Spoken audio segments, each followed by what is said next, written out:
And that's your Caribbean Report for tonight. We're still reporting here at the WAPA protest where it's getting hotter and hotter all the time.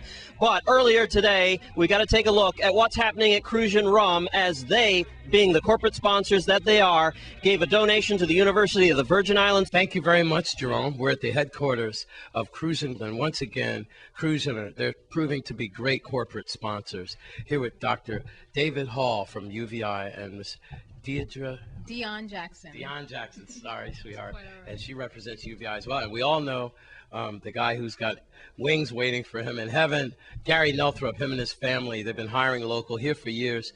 I got the notes, I believe, over $600 and some odd thousand that they've been tossing out. I'm going to start with you, excuse me, Ms. Jackson. Dr. Hall, what does this mean, this $40,000 donation at times like these? These are horrible times in the community for Mr. Nelthrop and his family, Crucian Rum, to do this for you? Well, it means that more students will be able to realize their academic dreams, because there are students whose parents may not be able to afford their tuition, and when we have scholarship money set aside that we can provide to those students, it can be the difference maker as to whether they can finish their college education or even begin their college education. So if we had more organizations making these types of contributions and more, then many of the challenges that students face financially would go away, and we would be able to have more students who are achieving their dreams and then coming and helping other companies like Crucian to be able to provide what they need for the territory. So it's a wonderful contribution and a wonderful day for UVI.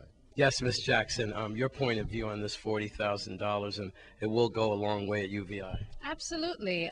You know, as the Vice President for Institutional Advancement at the university, I am really paying very close attention to how we can increase donations such as this for the university. And, you know, I will say that UVI is a place where you can get a really big bang for the buck. You know, a contribution like this will really go an incredibly long way in terms of helping students. What does this mean to you to keep on giving to the community? Well, as we mentioned earlier, we've been doing this since 1987. The good news is last year we went from $25,000 to $40,000. This year, even during these hard economic times, we've made a commitment, and we will continue to meet that commitment in the future. We now have another check for $40,000. As we mentioned earlier also, we have 4 employees here, key to our performance and our future, and the university is part of our future. So those of you, Ms. Jackson mentioned, donate, send money to the college. We need it. It's a win-win situation, thanks to the Nelthrops and their local family.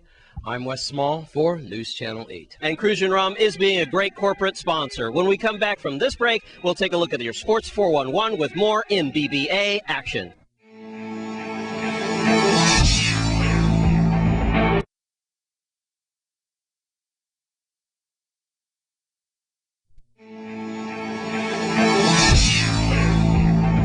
And here at the WAPA protest this afternoon, we're going to take just a second to take a look at your Sports 411 update with Stephen Koo-Francis. He's got NBBA action. Thanks a lot, Jerome. Last night at the Ronald Charles Gymnasium, we had a packed house for Game 1 of the NBBA's Championship Series between the defending champs, Guidance, and Hoyas. Well, Kawasi Senhir got the champs on the board first when he buried this 3-ball.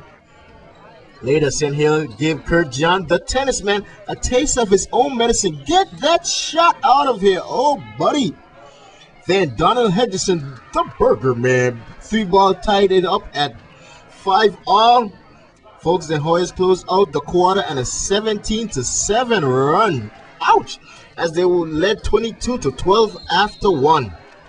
Second quarter, Hoyas picked up where they left off as Eddie Castillo, hot sizzle, and Carl John, Mike Jones, was too much for Guidance to handle in the open court. Oh, what a beautiful kiss off the glass as they open up their lead to 20.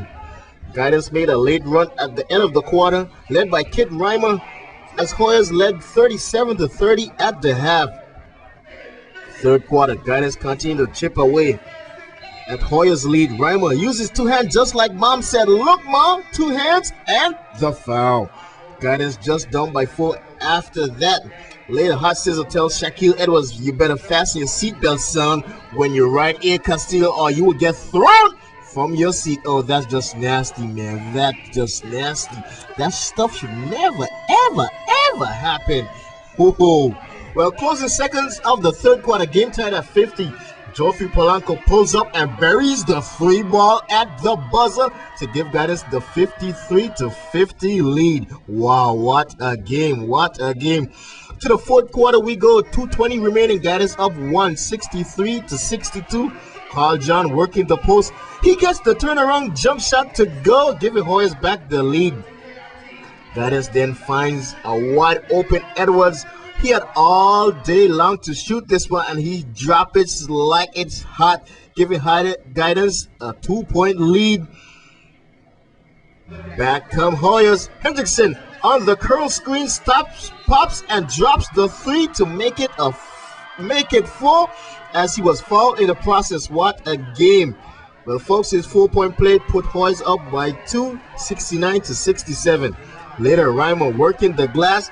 He gets fouled, sending him to the line where he made 1 of 2.